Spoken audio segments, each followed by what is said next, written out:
अभिन्न आत्मरूप साथियों, अध्यात्म विज्ञान दृष्टि चैनल में आपका हार्दिक स्वागत है।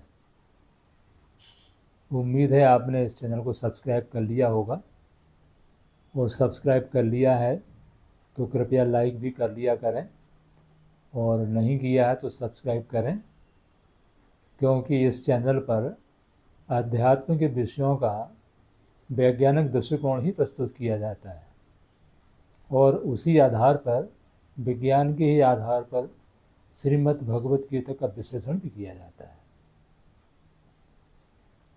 तो उसको ज़रूर आप लाइक करें, शेयर करें, सब्सक्राइब करें। अभी तक हम श्रीमद् भगवत गीता के दूसरे अध्याय को पूरा सुन चुके हैं। आज तीसरा अध्याय, जिसका नाम कर्म योग है, उसको प्रारंभ करने वाले हैं। श्रीमद् भगवत गीता का जो क्रम है वो भी बहुत महत्वपूर्ण है। प्रथम अध्याय का नाम अर्जुन विषाद योग है, दूसरे अध्याय का नाम सांख्य या ज्ञान योग है। सांख्य यानी ज्ञान ही होता है, संख्या में ज्ञान बताया जाता है। और तीसरे अध्याय का नाम कर्म योग है। पहले अध्याय का नाम विषाद योग क्यों है?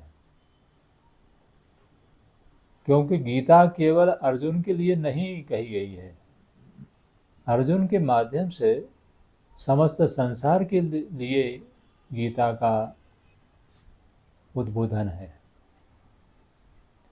क्योंकि वास्तव में सारा संसार या तो विषाद से ग्रस्त है या होने वाला है। विषाद कहते हैं असत्य को सत्य मानकर चलने से उसका जो विपरीत परिणाम आता है, उसका नाम विषाद है। विषाद यानी एक मानसिक स्थिति है जिसमें चिंता की, गहनतम चिंता का दृश्य दिखता है और परिणाम स्वरूप अशांति प्राप्त होती है। और फिर जब विषाद की स्थिति होती है तो फिर क्या करना है, क्या नहीं करना है, ये कुछ समझ में नहीं आता है। व्यक्ति किंकर्तव्य विमूढ़ हो जाता है। और चाहे संसार के नास्तिक लोग हों या आस्तिक लोग हों, दोनों ही जो कुछ भी कर रहे हैं बिना जाने ही कर रहे हैं। सत्य का दोनों को पता नहीं है। हम भक्ति करते हैं, ज्ञान, वैराग्य, उपासना, इनके नाम पर जो कुछ भी कर रहे हैं उसमें अंततः विषाद ही उत्पन्न होता है।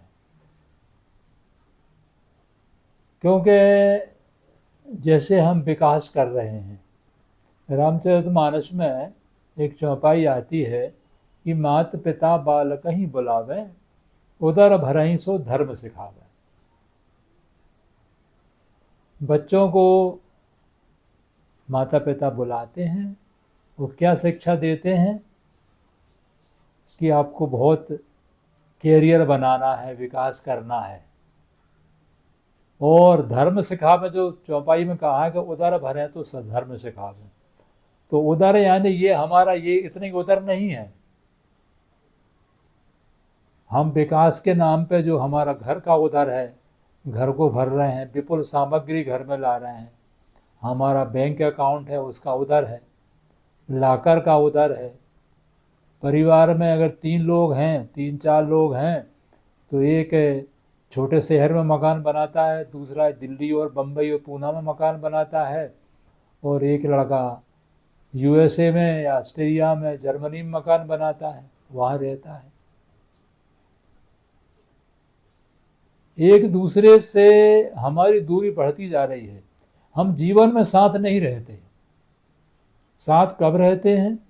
या तो गंभीर बीमारी हो तब फिर इकट्ठे हो जाते हैं, या मृत्यु के समय इकट्ठे होते हैं। जीवन भर वास्तव में जन्म से लेकर मृत्यु तक हमें एक दूसरे का साथ देना चाहिए, तो वो तो छूट गया। केवल अंत में जब देह परिवर्तन हो जाता है, देह नहीं रहता है, तो फिर उस समय आते हैं। उस समय क्या ज़रूरत है, वो तो व्यक्ति चला गया, जीवात्मा चली गई, उसका मृतदेह पड़ा हुआ है, उसमें आप शामिल हो, वो तो कोई भी उसको उसका अंतिम संस्कार कर देगा। उस समय फिर हम आते हैं। वास्तव में जीवन में साथ रहना चाहिए।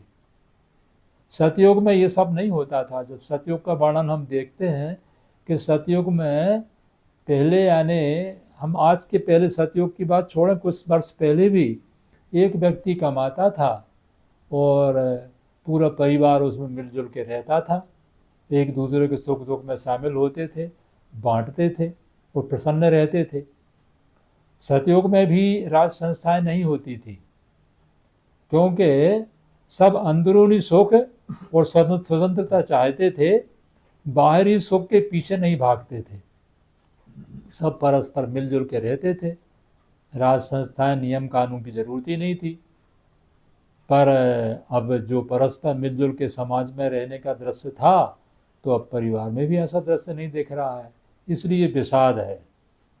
इसलिए गीता की शुरुआत हुई है, क्योंकि ये जो दृश्य दिख रहा है, हम बड़ी बड़ी डिग्रियां ले रहे हैं, बड़े बड़े पद पे पहुंच रहे हैं, और पद पे पहुंच के हम बहुत सारी संपत्ति भी कमा लेते हैं, पर हमको शांति नहीं मिलती है।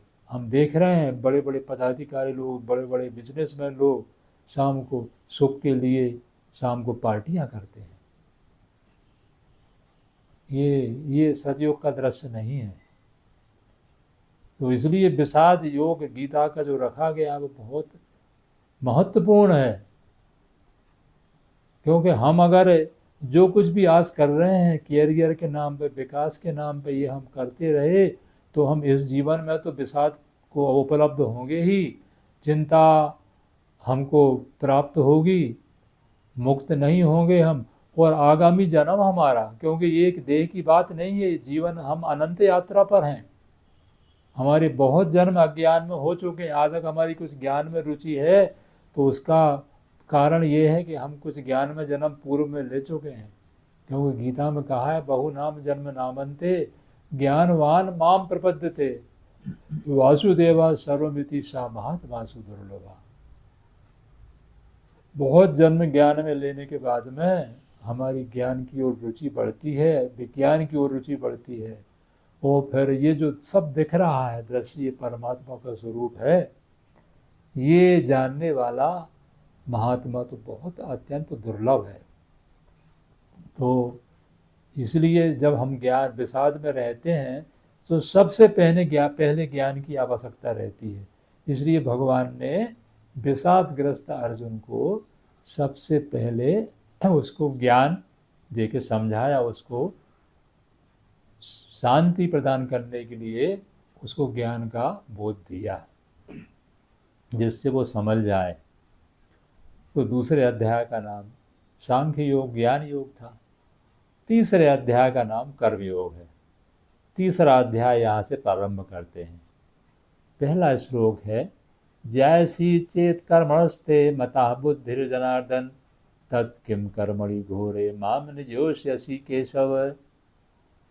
कर्म से बुद्धि ही श्रेष्ठ मानते हो जनार्दन, तो क्यों मुझे झुकाते हो केशव घोर कर्म में। इसका अर्थ ये है कि अर्जुन कह रहा है, हे भगवान, आप अगर कर्म करने की अपेक्षा अगर ज्ञानी बनना, यानी बुद्धि का प्रयोग करना, उसको श्रेष्ठ मानते हो, तो भगवान मुझे कर्म में, और वो भी युद्ध जैसे घोर कर्म में, क्यों उलझा रहे हो भगवान। पर भगवान ने ऐसा तो कभी नहीं कहा कि आप कर्म छोड़ के ज्ञानवान बन जाओ। हाँ, दूसरे अध्याय में अनेक जगह भगवान ने बुद्धि शब्द का प्रयोग किया है। दूसरे अध्याय के 49वें श्लोक में भगवान कहते हैं, दूरण ही अवरम कर्म बुद्धि योगात् धनंजय बुद्धौ शरणम भिच्छ अनविच्छ कृपणा फल हेतुवा। योग की बुद्धि से पार्थ फल की दृष्टिहीन है, सहारा बुद्धि का ले तू लोभी फल सदा रखे। भगवान ये कह रहे हैं कि जिसको आत्मयोग की प्राप्ति हो गई है और जो निष्काम भाव से कर्म करने लगा है, उसकी दृष्टि से वो दृष्टि श्रेष्ठ है। उसकी दृष्टि से जो सकाम भाव की दृष्टि है, जिसमें हम फलासा भाव से कर्म करते हैं, वो हीन हीन दृष्टि है। इसलिए भगवान कह रहे हैं कि तू आत्मयोग यानी बुद्धि योग यानी आत्मयोग प्राप्त करके वो फिर कर्म तो तुझे करना ही है। ये नहीं कि भगवान कह रहे हैं कि तू कर्म करना छोड़ दे और ज्ञानवान बन जा।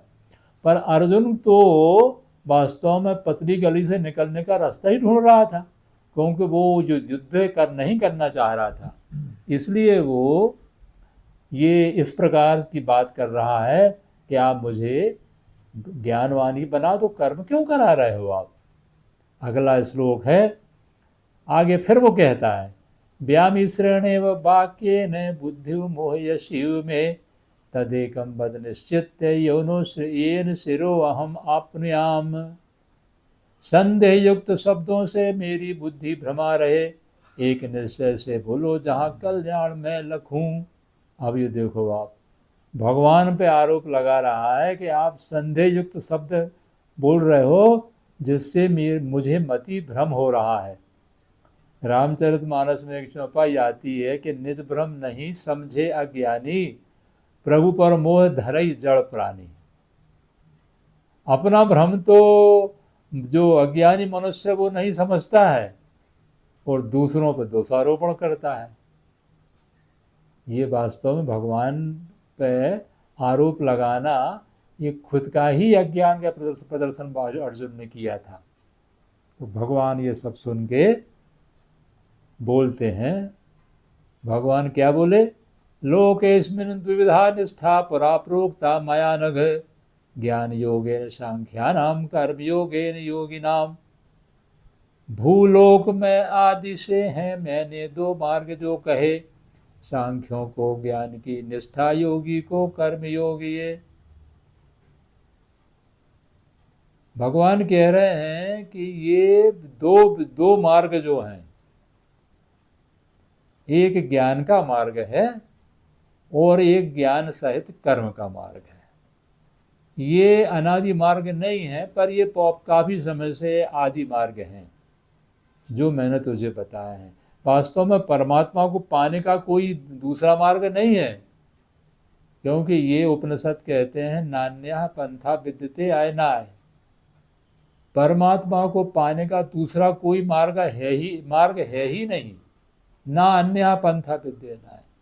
हमें ज्ञानी लोग बताते हैं भैया कि बहुत से मार्ग हैं, ज्ञान मार्ग है, भक्ति मार्ग है, उपासना मार्ग है, कर्म मार्ग है। ये मार्ग नहीं है, ये मार्ग एक ही है। अगर हमें परमात्मा की भक्ति करना है तो परमात्मा को जानने का एक ही मार्ग है, जबरदस्ती है, जिससे परमात्मा को हम, अगर हमें कहीं जाना है तो हम जहाँ बैठे हुए वहीं जाना है। हम अगर कहें हम भोपाल में बैठे हुए हैं और कोई से पूछें कि हमें भोपाल को जाना है, तो कौन सा मार्ग है। अगर भोपाल की कोई कॉलोनी में हमें जाना है तो कहेंगे भाई यहाँ से चले जाओ, उत्तर में चले जाओ, दक्षिण में चले जाओ। पर भोपाल में बैठे हैं और भोपाल में जाना चाहते हैं, क्या मार्ग होगा। ये कहेंगे भैया यही तो भोपाल है, इसको जान लो। दूसरा मार्ग क्या होगा। हम जहाँ रह रहे हैं, जहाँ उत्पन्न हो रहे हैं, जिसमें रहते हैं, जिसमें हम हमारा लय हो जाते हैं, वही तो परमात्मा का स्वरूप है। यतो वा इमानि भूतानि जायन्ते येन जातानि जीवन्ति यत् प्रयन्ति भी सभ्यसन्ति तत् ब्रह्मेति तत् विजिज्ञासु। जिसमें हम उत्पन्न होते हैं, जिसमें रहते हैं और जिसमें बाद में हम लय हो जाते हैं, हम इसी विश्व में तो उत्पन्न होते हैं, इसी में रहते हैं, बाद में इसी में विलीन हो जाएंगे। तो यही तो परमात्मा का स्वरूप है।